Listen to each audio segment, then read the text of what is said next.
We wanted to move on to the topic of Tehiyat Hametim, the resurrection of the dead.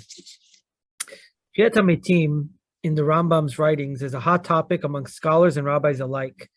Some even believe he didn't truly subscribe to this belief, as it doesn't seem to have much of a place in his conception of Jewish philosophy, and receives very little attention from him in his other writings. Due to his belief in the fixed laws of nature, and Olam Haba being the ultimate destination, it seems difficult to explain resurrection within his own framework. Some even point to the fact that his views on resurrection refer to a temporary state to show that his attitude towards the concept as cursory at best. What's your take on the Rambam including resurrection as a principle of faith, and how are we to understand it within the grand scheme of his views on Judaism? So Tehiyat, resurrection of the dead, it really is a very big topic, which is surprising considering how little Rambam writes about it in his main works. It really is a very big, I call it in my book a Maimonidean signpost and litmus test. This is because it's a matter which holds enormous significance in a debate over how Rambam balanced Aristotelian understanding of the universe, which is near impossible to reconcile with the resurrection of the soul to a physical body, with religious belief in resurrection. So it's an enormous clash, and everyone was saying, well, how did he put them together? And he doesn't really explain this at all. So it's a hugely significant topic, but one which, tantalizingly, he barely addresses in his major works. I don't think he writes anything at all about resurrection, and even in his other works, it's very little. It's sparse. He's sort of quoting different Talmudic sources. He doesn't really tell us very much about what he's saying. Later in his life, in response to certain claims against him, he wrote a treatise, Tehiyat Hametim. This is subject to it has generated its own debate. There's a whole debate about the treatise, which I get to in the book.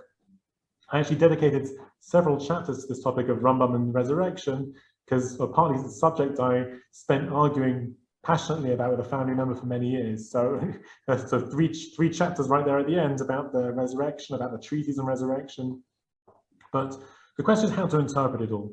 Due to the lack of information Rambam gives us about resurrection, people interpret his intentions in vastly different ways. I mean, on the one side, there are those who take a more academic approach, the rationalist approach to Rambam, who tend to emphasize the Aristotelian aspects of his worldview, and they will tend to reinterpret everything else that he writes through that lens.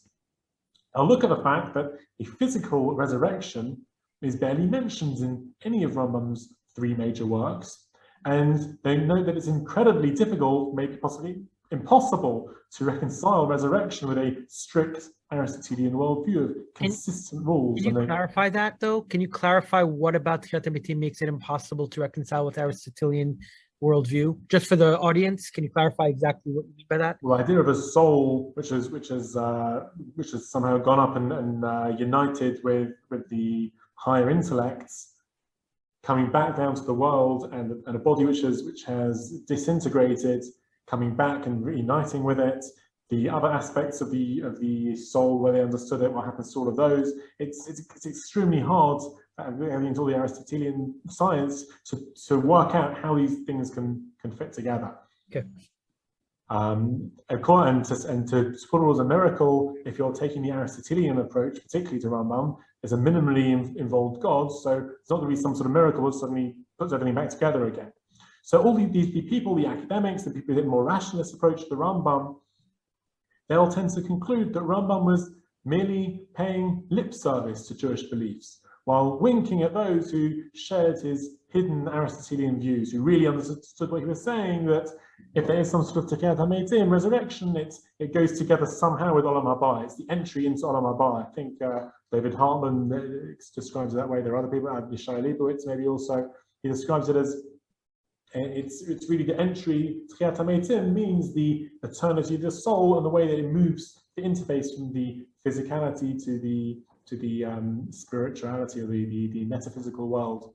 On the other hand, there are those who take the Igeret Tehiyat Hametim at face value. Rambam was subject to claims to people who attacked him for not believing in a literal Tehiyah, And he wrote a response, Tehiyat Hametim, and he sets out and he tries to explain many of the issues. And he says there are several reasons why, in his earlier works, he didn't dwell upon resurrection.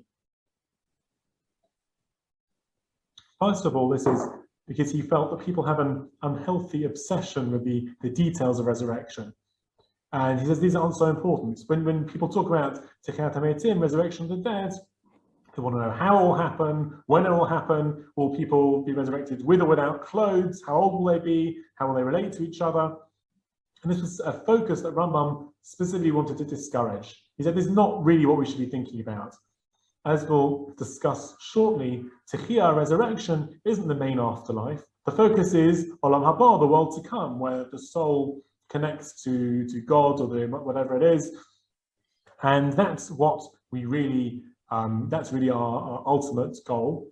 Tehiyah, the resurrection, is some kind of intermediate stage before that. But because humans find it so hard to relate to pure spirituality, to the metaphysical existence, we tend to obsess over the details we can relate to. So humans will always want to talk about the details of the physical aspects of Tehiyah, which for the Rambam's perspective are unimportant. This is what he writes in the beginning of the Tehiyat Hametim. Therefore, he deliberately, while saying, yes, there will be a Tehiyat Hametim, there'll be a resurrection, you have to believe in it, he doesn't want to go into the details, not to distract from Olam Haba. That's the first thing he writes. And the second thing he writes is more later on in the Igeret, is it's something which we cannot really understand. We don't really know how Tehiyah, how resurrection can relate within the physical world and its natural laws. All that we can really say about it is that it will happen as a matter of faith. And this is something which Rambam repeats from the Mishnah at the start of Chelek. And anything else is really speculation. How it will be, the details of it. Rambam says a similar thing about the Yemot HaMashiach, the days of the Mashiach.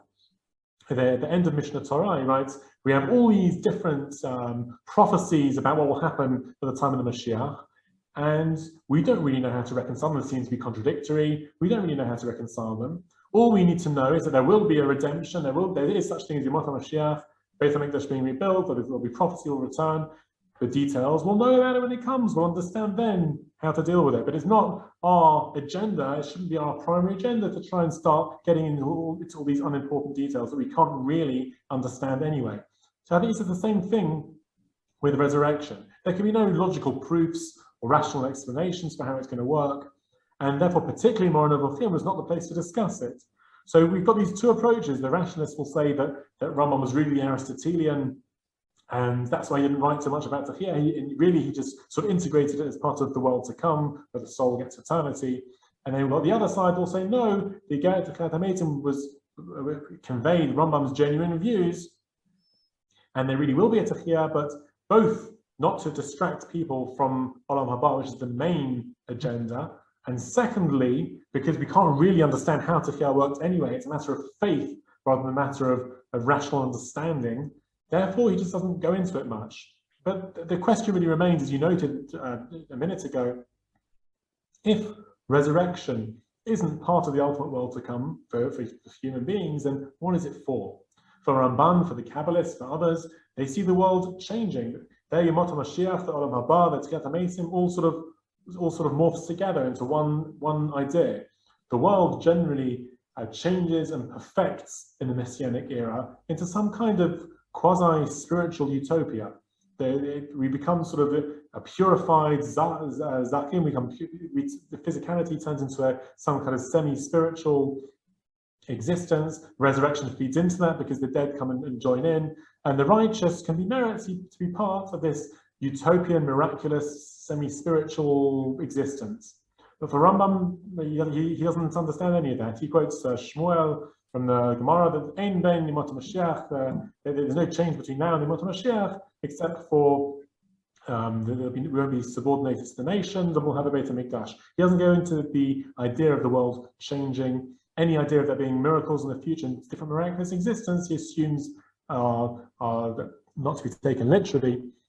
So for Rambam, who says that we have this world, we have Olam Haba that our souls move on to, and that is where the ultimate reward lies for people who have been meritorious, who don't live the right sort of life. So what is the point of people who've been righteous, who've achieved Olam Haba, they're being resurrected back to this world just to die again and return to Olam Haba. So that's really the question people ask. And admittedly, any explanation of this is going to contain a fair amount of speculation, because Rambam doesn't actually address this explicitly. In my book, I developed an answer to this along the lines suggested by Rabbi Yosef Albo in the Sefer Karim. He suggests this in Rambam's opinion. He says that resurrection can be in order to perfect a certain imbalance and perhaps injustice which occurs in the world. People have noted and critiqued the Rambam for being some kind of elitist. They're the people who can gain some sort of intellectual excellence and grasp of God, have an advantage over others. Those who have the resources, who are built into a sort of lifestyle where they don't have to spend all their waking hours working, providing for their family, they've got an advantage over others. So it's not really about, it's not necessarily a fair system that's been set up. So Rabbi Yosef Albo suggests that nevertheless, those who live a good life but are unable to dedicate a lot of time to studying Torah and gaining personal perfection, they may have been tending to their family, fulfilling other responsibilities. Through no fault of their own, they may have been deprived of the opportunity to study and gain intellectual excellence. So resurrection, according to Rabbi Albo's interpretation of the Rambam, is to provide for this category of people. And amongst the book, in Judaism Reclaimed, I cite certain Talmudic sources which can perhaps be seen to support this idea, to go along with this interpretation of the Rambam. Does he say whether this occurs, the resurrection occurs before or after the Mashiach comes? I don't think he gets into the details of it. Yeah, so it seems as if he's just saying like Judaism is about focusing on this world, kind of like what the Torah says. We're not really we shouldn't be so interested in what happens then. But what's interesting is, which I want to bring up, is his view on Olam Haba, as like there's our soul, there's a finality to our soul. Basically what we do and what we accomplish here is, we can't really, that's it. There's no achieving advancement of the soul in, like, for example, in the Kabbalistic sense, where it goes through rungs and you can kind of be reincarnated and you can improve and you can exactly. Well, reincarnation wasn't really an idea back then. So development. One way to put it, it could be Rabbi Albo's version of the Rambam of Tehiyat could be, some kind of equivalent of reincarnation for the Kabbalists. That people who are genuinely good people who didn't get the opportunities that they perhaps deserved can come back and have a second innings where they're in a Messianic era where they're no longer going to be deprived of the opportunities to study that they had in the original innings. So it could be speculation, because Rambam himself doesn't write any of this. Right, and also how it fits into his worldview. Also the way the Kabbalists revealed, for example, it became very prominent in the time of the Ari. They revealed these ideas of reincarnation as something that, this is the Messianic age, so we're going to reveal something that couldn't have been, people couldn't really understand or grasp this back in the day. But reincarnation is old. The concept existed, way back in the day, when the time of the Greeks. It's not like this is something new. So resurrection of the dead in many ways is a lot more harder. It's a harder pill to swallow in a way. So the fact that was very much talked about by the rabbis is very significant to point out. Whereas reincarnation in the time of Saadia Gaon, when there was no separation between the Ashkenazim and Sfaradim, everything was all under one roof. He's the head of the academy, who clearly knows all about, the Sod and all that. He was very, very strong against such a concept. So I want to point that out to the audience. But what I want to say about the Rambam's view of, the afterlife and the soul, actually people see that as very bleak, that, okay, so that's it, we die and we can't really, we die as the person we were, we can't really change anything.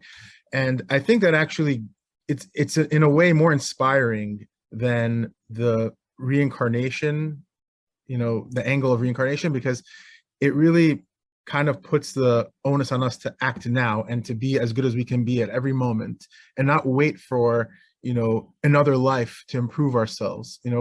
There's a feeling of like, we have to kind of do our best in this time, in this life, and not rely on anything else. So I actually find a lot of inspiration. Rambam puts the emphasis on us in terms of providence, also in terms of yes. whether it's achieving Olam Haba or achieving the chance to be resurrected, there we put it. But yeah, the emphasis is much more on us being proactive in developing that relationship. 100%.